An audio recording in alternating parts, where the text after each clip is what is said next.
이제 저는 아침 6시 이제 30분입니다. 7시 30분이 된 것 같습니다. 자, 기물 파서 네, 죄송합니다.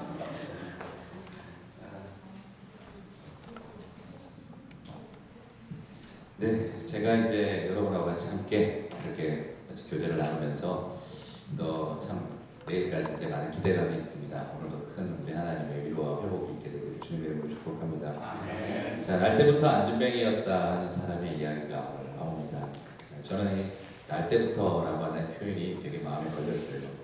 태어날 때 많은 사람들은 온 동네 떠나갈 듯 울어제치는 소리 이러면서 다 태어나고 누구나 기대와 축복을 하고 태어나는 게 사람이죠. 그런데 날 때부터 일어나서 걷지 못하는 사람이다라고 하는 표현 자체가 얼마나 유대 사회에서는 희망이라고 하는 단어와 거리가 멀고 기쁨이라고 하는 단어 그리고 또 미래라고 하는 것은 전혀 이 사람과는 해당 상황이 없는 단어가 되고 말았다는 거죠. 아이가 태어나면 제일 먼저 떠오르는 게 나중에 뭘 할까 돌잡이도 하고 그러잖아요. 그죠? 미래를 떠올리는데 그리고 부모들에게는 희망이고 기쁨이 되어지는데 날 때부터 걷지 못한다라고 하는 것 자체는 유대 사회에서는 이 아이에게는 미래라는 존재하지 않는 것이고 이 아이에게는 기쁨이라는 단어와 희망이라고 하는 단어하고는 거리가 먼 인생을 이제 살게 됐다라는 것과 똑같은 이야기입니다. 저주 그리고 죄라고 하는 저주받은 사람 죄인이라고 하는 그 말만 평생을 따라다녀야 할 인생이 됐다라는 거죠. 제가 사실 이 날 때부터라고 하는 이 표현에 마음이 이렇게 꽂히게 된 배경은 사실은 저희 막내 아들이 또 오티즘을 가진 자폐아이기 때문에 그래요. 저희 막내 아이가 딱 태어날 때 그때는 뭐 몰랐죠. 귀엽고 예쁘고 다 참 이 아이가 참 앞으로 멋지게 되겠구나 생각을 했는데 이제 2살, 3살이 되면서 보니까 증세들이 나타나기 시작을 하고 이제 알게 되어지고 나서 오티즘을 가진 아이다 하는 걸 딱 알고 나니까 그때부터는 뭐 떠오르는 단어는 저주, 죄, 누구 죄 때문이냐, 우리가 무슨 죄를 지어서 이 아이는 앞으로 어떤 미래를 살 수 있을까, 미래가 보이지 않는다 하는 그런 어떤 것만이 저희 가정에 확 밀려오는 것을 제가 발견했습니다. 그때부터 저는 성경을 보니까 그냥 뭐 소경된 자, 뭐 안전뱅이, 뭐 귀신 들린 자, 뭐 등등등등의 표현들이 많은 걸 알고는 있었는데 그 다음부터 예수님 그 복음서를 읽는데 눈에 띄는 단어가 하나 더 있더라고요. 날 때부터 소경된 자, 날 때부터 안전뱅이 된 자, 날 때부터 귀신 들린 자. 그전에는 제가 그냥 뭐 장애를 갖고 있는 사람 정도로만 보였는데 그 다음부터 제가 일을 겪고 나니까 안 보이던 단어가 하나 보이더라고요. 날 때부터. 얼마나 절망될까요? 여러분 더더구나 아시죠? 유대 사회에서는 장애를 가지고 태어나는 걸 뭐로 이해를 했습니까? 이게 부모의 죄 때문이든 자기의 죄 때문이든 죄 때문에 시작된 것이라고 여겼어요. 그래서 긍휼히 여기지 않았습니다. 유대인들은 불쌍하게 여기지 않았어요. 죄인이라고 하여 성전 출입도 제한시켰습니다. 부정하다 하여 하나님 앞에 드려질 수 있는 삶도 되지 못했습니다. 장애를 가지고 태어난 것 자체가 부정이라고 여겼기 때문에 깨끗하지 않다라고 여겼기 때문에 더럽다고 여겼기 때문에 이방인처럼 취급당하여 성전 안에 들어가지도 못하게 만들었습니다. 그것이 유대 사회에서 굉장히 무서운 하나님을 사랑하는 사람들이 어떤 잘못된 이데올로기와 같은 개념들을 갖기 시작을 하면 그때부터는 더 잔인하고 무서운 사람들이 될 수도 있는 거죠. 장애인을 학대할 수 있는 거였습니다. 왜요? 죄인이니까. 그리고 이 사람은 벌받기 위해서 오는 존재라고 여겼기 때문이다라는 것입니다. 자, 그렇기 때문에 이 날 때부터라고 하는 표현이 참 되게 아프게 와닿았었습니다. 그리고 나서 보니까 날 때부터 귀신 들린 아들을 데리고 와서 예수님께 봤던 그 아비의 이야기가 저한테 굉장히 가슴에 와닿더라고요. 제자들이 고쳐주지 못하자 예수님에게 와서 당신이 할 수만 있다면 할 수 있거든 내 아들을 고쳐달라고 이야기를 할 때 저는 그 표현을 보면서 참 마음이 얼마나 많이 힘들었을까. 주님 할 수만 있다면 내 아들을 고쳐주십시오. 근데 저도 예전에는 그랬어요. 참 믿음 없는 사람이다. 주님 앞에 와서 할 수 있거든이 뭐냐. 근데 이제 제가 조금 겪어보니까 찾아가고 싶은 마음도 없었을 텐데 하는 인간적인 생각까지 끝까지 포기하지 못하고 날 때부터 소경된 아들을 데리고 포기하지 못하고 살아온 그 아버지의 심정은 어땠을까? 저는 여러 생각들이 있었습니다. 여러 생각들이 들더라고요. 얼마나 괴로웠을까? 얼마나 아팠을까? 그런데 예수님께서 좀 아프게 이야기를 하시더라고요. 뭐라고 이야기를 하죠? 할 수 있거든이 무슨 말이냐. 옛날에는 참 멋있게 보였는데 제가 일을 겪고 나니까 죄송합니다. 쥐가 일을 당해봤나 어디다 할 수 있거든이 이딴 소리를 어떻게 예수님도 인간적으로 만약에 제가 그 아비의 자리에 서 있다고 한다면 만약 그렇게 나올 때 결혼도 안 한 새파랗게 젊은 네가 뭘 한다고 할 수 있거든 이딴 소리를 할 수 있냐고 얼마나 인간적으로 마음 상했을까.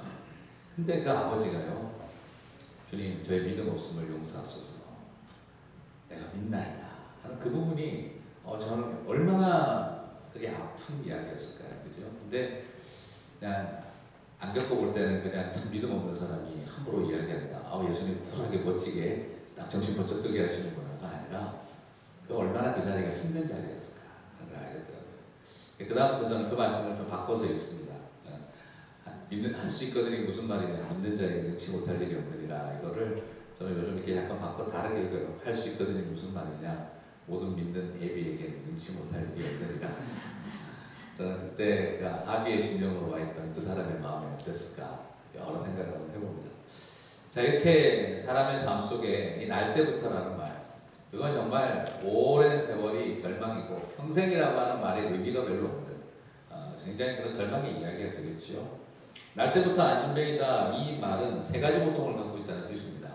첫 번째는 누구나 당연히 알 수 있는 경제적인 고통이죠. 소위 말해서 유대 사회에서는 일을 할 수가 없기 때문에 장애를 안고 태어난 그 순간부터 구걸하며 살아가야 합니다. 우리가 소위 말하는 빌어 먹고 살아야 하는 인생이 되고 맞다는 것이죠.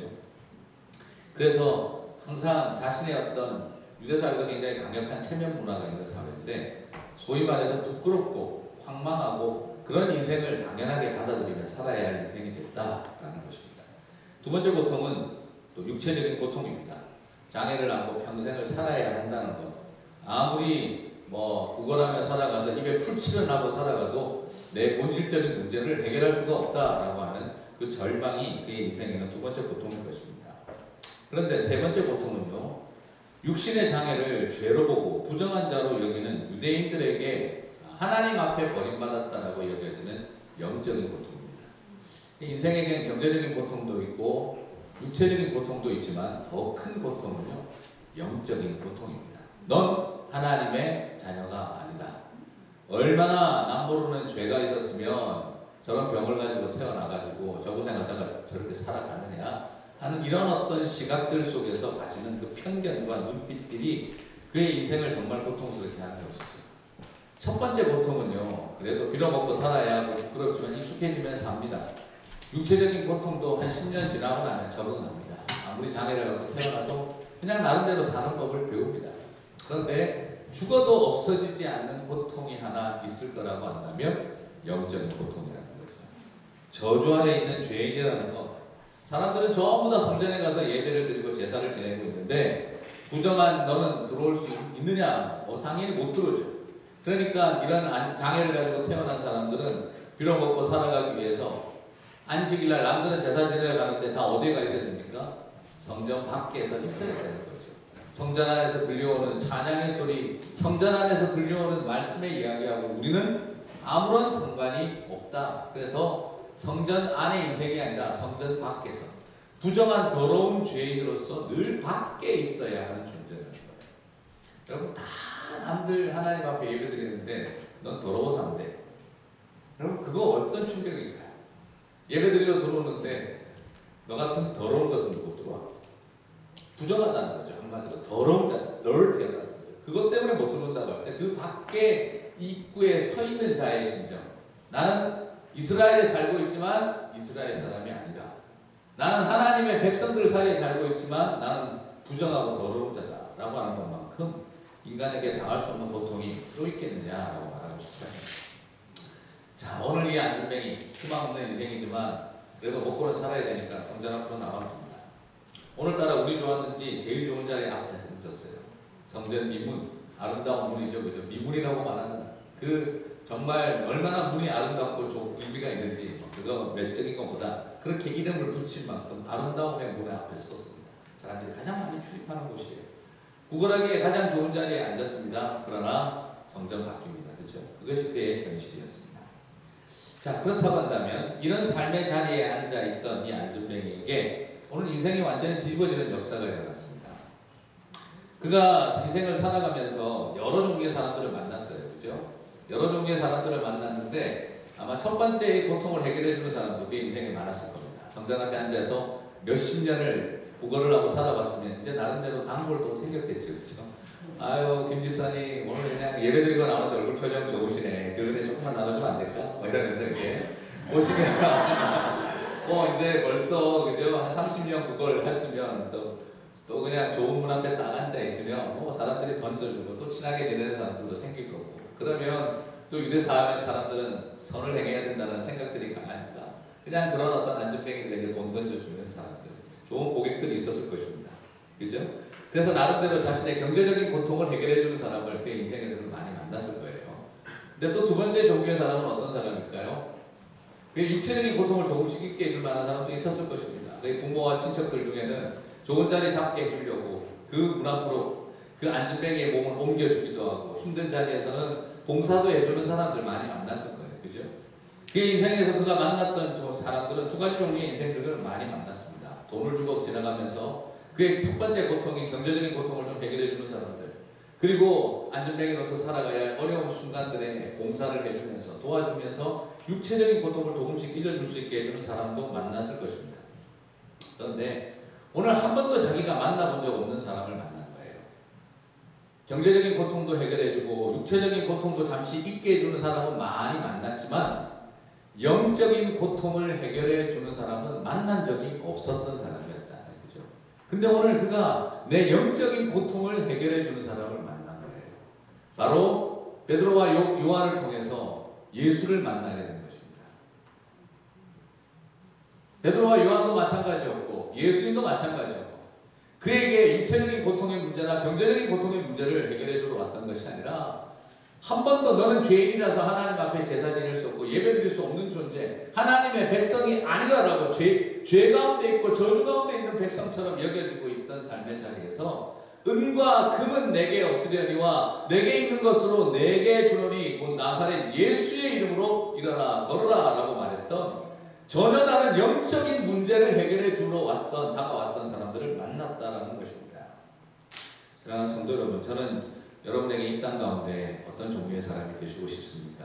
라고 한다면, 경제적인 고통을 해결해 주는 일도 아름다운 일이고 육체적인 고통을 해결해 주는 일도 아름다운 일이지만, 그 모든 것을 바꾸어 놓을 수 있는 영적인 고통을 해결해 주시는 하나님의 사람들이 되시기를 주님의 이름으로 축복합니다. 그리고 오늘 그 예수의 이름은요, 우리들에게도 다가오셔서 내 평생 나는 절대 회복되지 못할 것이라고 여겨왔던, 내 인생의 운명과 같은 절망이라고 여겨왔던 그 모든 것들로부터도 저와 여러분을 일어나게 하실 능력이 있는 주님이신 줄 믿습니다. 나는 날 때부터 이것을 나는 꿈꾸기를 포기했다. 나는 날 때부터 이렇게 사는 게 내 운명이라고 여겼다. 나는 날 때부터 희망과 미래라고는 접어버리고 살아왔던 게 내 인생이었다라고 여겼던 그 수많은 주저앉은 절망의 자리로부터 우리를 일으키는 것은 바로 예수의 그 이름인 줄 믿습니다. 그렇습니다. 예수님의 이름, 그 이름에는 능력과 생명이 있습니다. 한 사람의 인생을 바꾸어 놓을 수 있는 능력은 그 이름 안에 있는 줄 믿습니다. 답답한 거는요, 우리 그리스도인들이 그 이름의 능력과 권세를 잘 안 믿는다는 거예요. 참 그게 안타까워요. 왜 우리는 그 이름의 능력과 권세를 믿지 못할까? 우리 그리스도인들이 제일 많이 쓰는 용어가 뭔지 아세요? 예수님의 이름으로. 그냥 기도할 때 마무리는 꼭 그걸로 해야 되니까. 앞에는 뭘로 있든지 간에 마무리는 그걸로 꼭 다 하니까. 모든 그리스도인들이 공통적으로 다 쓰는 용어는 예수님의 이름으로 기도합니다. 이 말은 꼭 써요. 그죠? 예수님의 이름으로라고 많이 쓰고는 있지만 우리가 그에 대한 신뢰가 잘 없어요. 이게 참 큰일입니다. 예수의 이름으로, 예수의 이름으로. 자, 우리 안에 빠질 수 있는 이 함정들이 많이 있어요. 예수의 이름으로 기도하지만은요, 우리가 이게 들어주신다고 늘 생각을 해요. 우리에게 불신앙은 때로는 고래심줄처럼 질긴데요, 우리의 믿음은 때로는 굉장히 명주실처럼 가늘 때가 많아요. 이상하게 우리도 모르게 그 함정에 빠질 때가 있습니다. 송병이라고 하는 그 시인은 그 이름이라는 노래를 지었죠. 그죠? 하지만 제가 컨디션이 안 좋아서 노래 안 부릅니다. 예수 그 이름 나는 말할 수 없네. 그 이름 속에 있는 비밀이, 그 이름 속에 있는 사랑, 그 사랑을 말할 수 없어서 저는 참 그게 너무 인상적이었어요.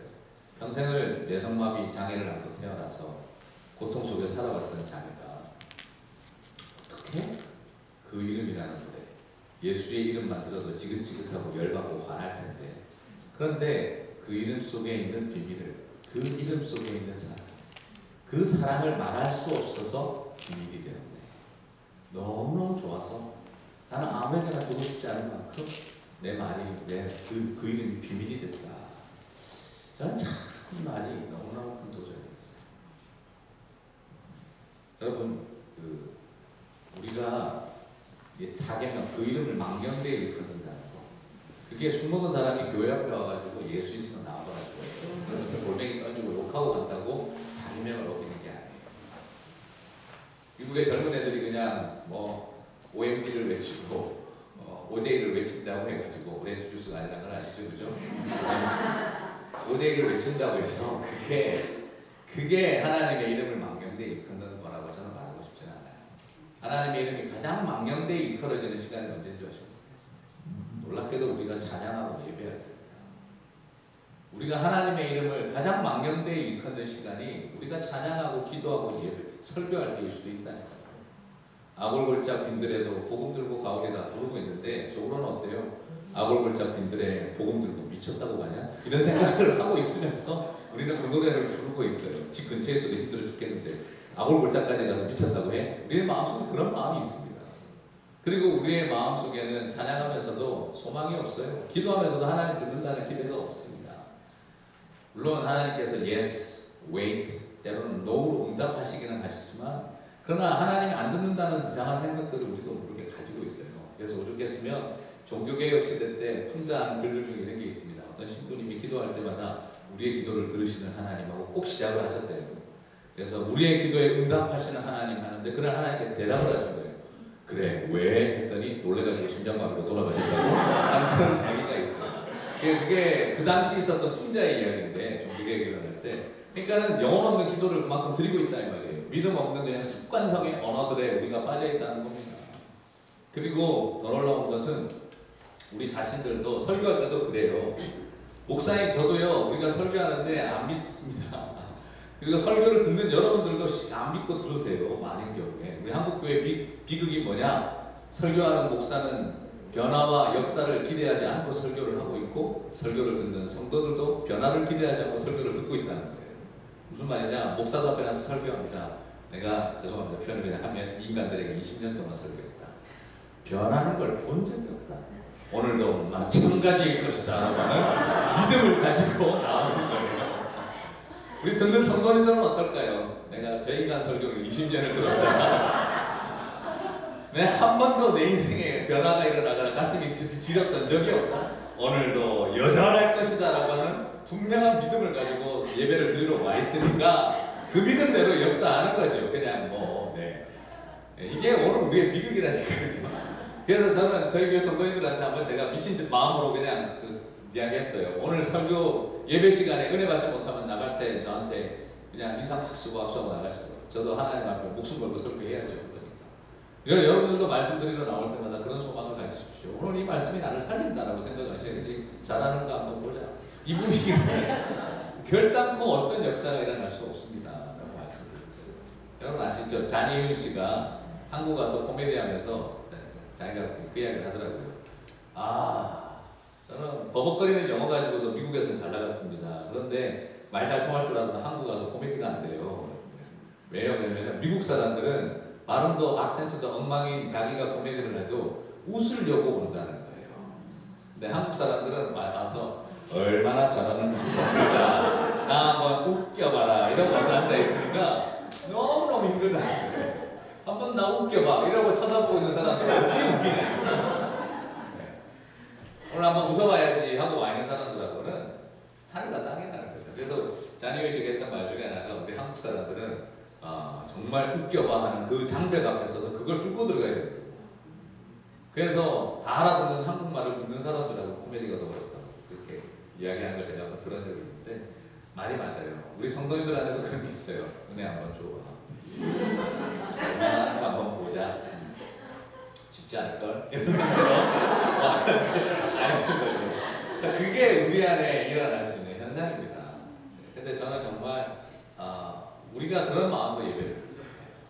기도하면서도 하나님의 응답은 때로는 우리가 생각했던 건 다를 수도 있죠.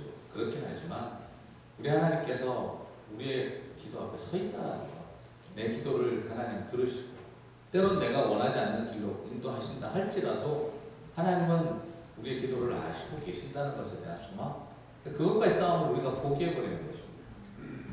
다시 우리 안에 일어나야 할 것은 그 이름에 대한 능력과 권세를 붙드는 일입니다. 저는 한국에 있을 때 그 소위 말하는 대한예수교 장로회 보신측 목사예요. 한국에서 신앙생활 해보신 분은 알지만 슈퍼 울트라 컨설버티브 투머치, 굉장히 심하게 보수적인 교단의 제 목사예요. 그래서 그 정도면 더 이상 말할 수가 없어요. 슈퍼 울트라 아웃스탠딩 컨설버티브 투머치라고 해도 될 만큼 그런 보수적인 교단의 저는 목사예요. 그래서 무슨 성령의 역사가 나타나고 이런 거 하고는 정말 좀 조심스럽고 굉장히 절제된 예배를 드리고 하는데 저도 익숙했었습니다. 그래서 제가 그런 교단에서 제가 찬양 인도를 했었으니 얼마나 한번 뭐하는 짓이야 이런 표정으로 쳐다보시는 분들은 박수 절대 안 치는 교회. 제가 했던 교회는 박수 절대 안 쳤어요. 예배 시간에. 여러분 상상이 잘 안 가시겠지만 성가대 찬양 끝나고 박수 치는 거 절대 아니에요. 왜요? 하나님 앞에 영광 돌리는데 뭐 사람한테 박수 쳐요? 박수 절대 안 쳐요. 그리고 앞에 나와서 특송에도 인사하면 안 돼요. 하나님 앞에 예배하는 게 사람한테 인사하는 거 아니라고 생각해요. 그럴 정도로 엄격하게 보수적인 교회에 있었어요. 그런데 단기 선교를 보내는데 선교지에 갈 때 그러나 제가 선교부 담당 목사니까 그러나 거기서는 하나님께서 교단 안 가리고 역사하시거든요. 그래서 제가 팀들한테 꼭 이야기해요. 여러분이 선교지 가면 순복음 출신들만 역사를 나타나는 건 절대 아닙니다. 그 선교지에 필요에 따라 하나님은 교단 가리지 않고 역사하니까 하나님께서 어떻게 역사하시느냐 순종하고 하고 보내요. 근데 몽골에 한번 단기 팀들을 꽤 많이 갔는데 중등부부터 시작을 해가지고 어른들까지 한 30명 이상 갔다 처음 초기에 갔었어요. 몽골 선교가 처음 시작할 때 단기 선교 팀들을 보냈는데 진짜 난리가 난 거예요. 선교팀들이 가서 첫날 전도를 쭉 했는데 둘째 날 마을 사람들이 병자들이 막 오고 그리고 왜 왔냐고 그랬더니 어저께 누가 전도를 하는데 예수님께서는 안전뱅이도 일으키시고 눈먼자도 보게 하시고 문둥병자도 치유하신다고 들었다. 그래서 우리가 기다리고 있느니 차라리 오늘 와서 우리 좀 부숴달라고 하자. 자기들끼리 이야기를 하고 교회로 우르르 온 거예요. 이 상황에 이제 우리 교인들이 당황을 한 거죠. 도대체 누가 전도를 그렇게 했냐. 이 사람들이 문자 그대로 믿어버리지 않았느냐. 이거 어떻게 하면 좋으냐. 거기 나와가지고 죄송한데 우리 고신측 교인들이라서 그거 안 돼요. 이게 지금 말할 상황도 아니고 그래가지고 막 고민하고 있는데 선교사님이 그냥 우리 그냥 한번 해봅시다 그렇게 된 거예요. 그래서 따라갔던 우리 강도사님 자기들 한번 해봤어야지 베니인 집회라도 본 적이 있어야지 흉내라도 내지 막 당황을 한 거예요 이분이. 그래가지고 강도사님이니까 인도하라고 그러니까 자기도 해봤어야죠. 당황을 하고 앞에 나온 거예요. 그래서 막 뜨겁게 찬양을 하고 끝까지 좋고 설교도 했는데 도저히 마음이 부담스러워서 설교도 어떻게 했냐 그러면 당신들이 믿음으로 예수님의 옷자락이라도 붙들라. 그죠?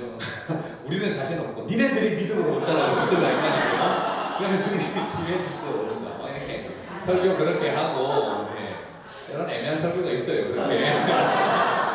그렇게 하고 그 다음에 이제 딱 첫 케이스를 해야 되는데 첫 번째 케이스가 40대 중반에 어떤 아주머니가 나온 거예요. 왼쪽이 스트로크를 맞아가지고 마비가 되신 분이 이렇게 나온 거예요. 첫 케이스가 그래서 좀 티 안 나는 미장병이나 당뇨 같은 거 얼마나 좋겠습니까? 근데 이 첫 케이스가 너무 뚜렷하게 편안한 사람이 앞에 딱 나오니까 다 팀들이 당황을 한 거예요. 미치겠다 이거 어떡하면 좋으냐. 뭔가 좀 발동이라도 걸리고 워밍업이라도 돼야지 시작부터 이거 잃어버리면 어떻게 하냐. 그래가지고 둘러앉아서 기도를 시작을 하는데 얼마나 간절하게 됐는지 기도가 끝이 안 나더래요. 간절한 마음도 있었고 눈 뜨고 볼 자신도 없고 기도가 계속 이렇게 하다가 그렇게 기도하고 나서 이제 우리 강구사님이 선포한 거예요. 예수의 이름으로 걸을지어다 회복되었어요. 그랬더니 아주머니가 갑자기 왼팔을 돌리기 시작하더니 이 무릎을 폈다 이러더니 갑자기 벌쩍벌쩍 뛰면서 예수가 나를 치유하셨냐 벌쩍벌쩍 뛰어버린 거예요. 마을에 그 아들이 애가 뛰어와서 엄마 품에 안겨서 울고 마을 사람들이 다 놀라버린 거예요. 더 놀란 사람들은 누굴까요? 거의 저희 교인팀 경악 단계에 들어가서 어떻게 이런 일이 눈앞에 일어난 걸 보고 우리도 황당한 거죠. 솔직히 상황이 이게 본 적도 있어야죠. 뭐 솔직히 얘기해서. 그리고 나서 막 당황해가지고 막 엄청나게 놀라고, 근데 갑자기 그 일로 인하여 겁을 상실한 성도들이 아무나 붙잡고 기도를 시작하고 그냥 그날 역사가 되는 거예요. 정말 우리가 놀랬죠. 근데 그렇다면 뭐 또 우리가 선교지에 가서 예수 이름으로 기도하면 다 그렇게 되느냐? 그렇지만도 않아요. 그 다음 팀은 방글라데시 갔는데 뭐 남들 치유해 주는 거는 고사하고 2주 내내 설사만 하자고 그래서 어땠냐고 그랬더니 그 땅을 향한 주님의 참 창자가 끊어지는 듯한 주님의 마음을 알고 왔다고. 남 치유는 고사하고 지금 우리끼리 걸린 설사도 안 나와가지고 죽다라 그냥 고생하다가 왔다고 이야기를 하시면서 참 주님의 그 창자가 끊어지는 듯한 아픔을 자기가 알고 왔다면서 이야기를 하시는 분도 있고, 그냥 물론 뭐 선교지 가서 혹은 우리가 예수 이름으로 다 그렇게 된다 이런 이야기는 아니지만 우리 안에 예수의 이름의 능력과 권세가 무엇이냐 생각을 해보게 되는 거죠. 저도 목회 현장에 서 있으면서 항상 이 어려움 속에 서 있어요. 그죠? 그렇게 간절히 기도해도 돌아가시는 분이 계시고, 또 저 같은 경우는 그렇게 간절히 기도해도 저희 아들 치유가 될 거라는 것에 대한 마음 어떻게 내가 가져야 될지 참 그런 어려운 싸움들이 있어요.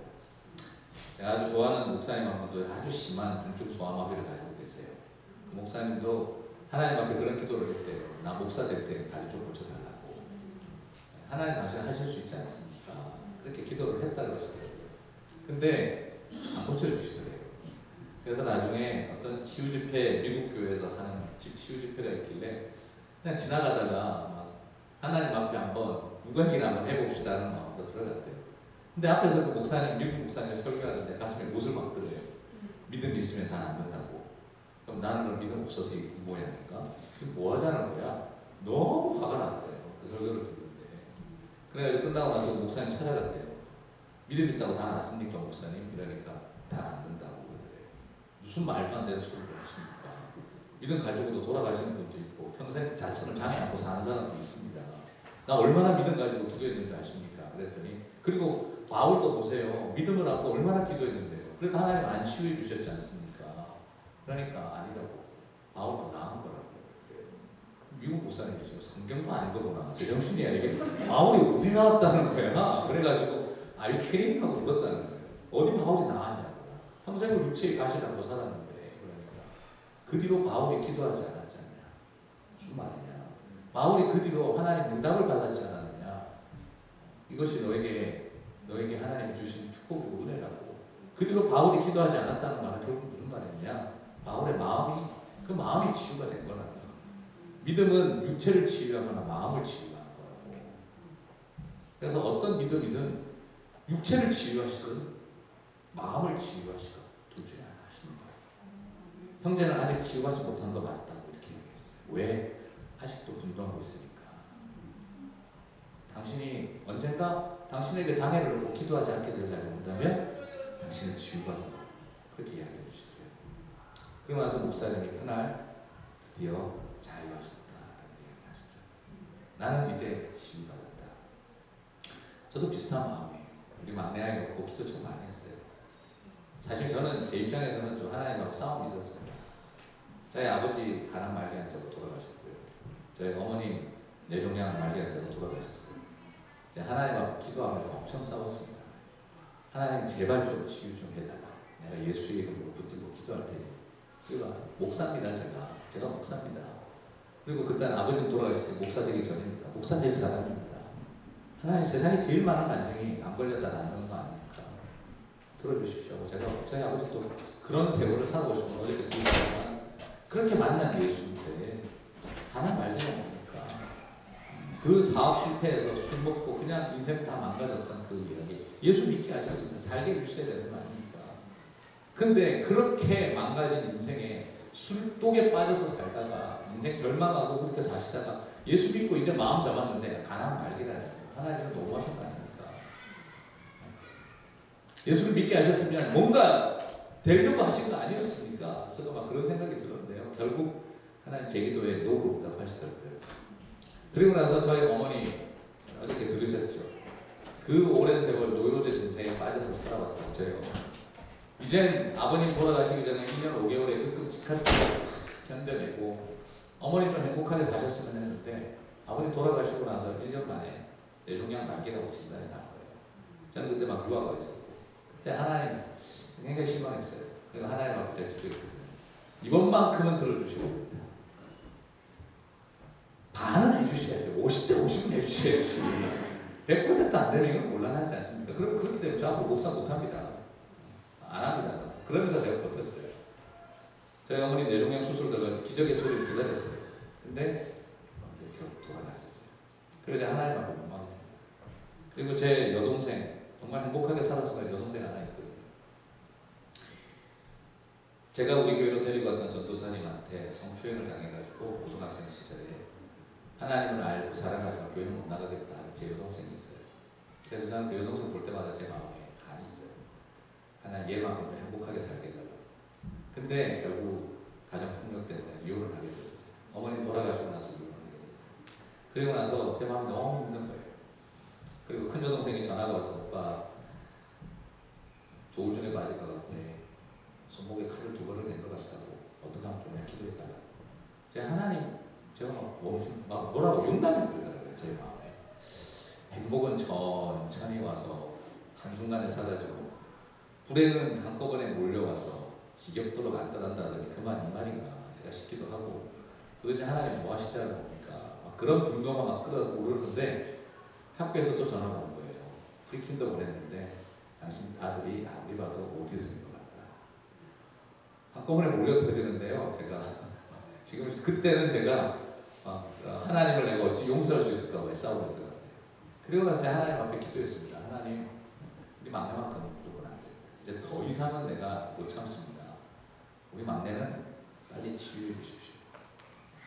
우리 막내만큼은 빨리 치유해 주십시오. 더 이상 하나님 나 이렇게 하시면 결국 나 목회하지 말라는 뜻이겠지요. 뭐 혹은 내지는 막 저는 이렇게 하고 있는데 성도님들은 속도 모르고 와가지고 하나님께서 목사님을 얼마나 크게 쓰시려고 그래서 제가 누가 크게 써달랬습니까? 누가 크게 쓰임 받고 싶다고 했습니까? 저는 그런 거 다 필요 없고 좀 덜 고생했습니다. 고생이 이게 뭡니까? 이게 하나님께서 이게 이렇게 하고도 나보고 예수의 이름으로 일어나 걸어라 이런 설교하라고 제가 어디 가서 제가 말할 수 있습니까? 사실 오늘 이 설교를 준비하면서도요 저는 알아요.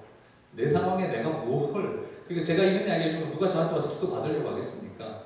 예, 자기 상황도 하나도 해결 못하는 목사님 무슨 기도에 능력이 있다고. 그래서 저는 그냥 그런 마음속에서 저는 계속 그런 분노가 제가 생기더라고요. 오늘 사실 이런 소리를 하기 저도 싫어요.